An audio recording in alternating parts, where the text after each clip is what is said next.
Here's how you can make sweet potato pie from Craig of the Creek. I need nutmeg, cinnamon, ginger, salt. A dash, a spoon, a pinch. Things were looking good for the old Williams boys.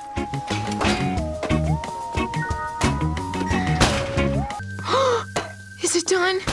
If it passes the toothpick test. If it comes out clean, the pie is supreme. Oh, I can't look. How do we do? Perfection.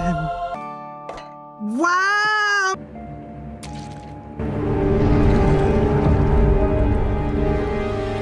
It's good! Okay, so you guys know I suck at baking, and I already made 2 mistakes. Number 1, I forgot to add the milk. Apparently you're supposed to add milk in a sweet potato pie. And secondly, I think I should let this sit for a bit longer. It's only been like 30 minutes. But do I like it? I don't know. I was never really into sweet potato pies or pumpkin pies or peach cobblers or anything like that. So I'm not really sure how this is supposed to taste. It's not bad. I'm just not used to eating sweet potato in a dessert. And although I know how much Craig of the Creek recipes are horrible, this I can't really blame because a lot of people do like sweet potato pie. So I guess this is probably a really good dish to a lot of folks out there. But again, majority of the recipes, you can't trust them. If I had to rate it, I would give it maybe a 6.1 out of 10. It's whatever.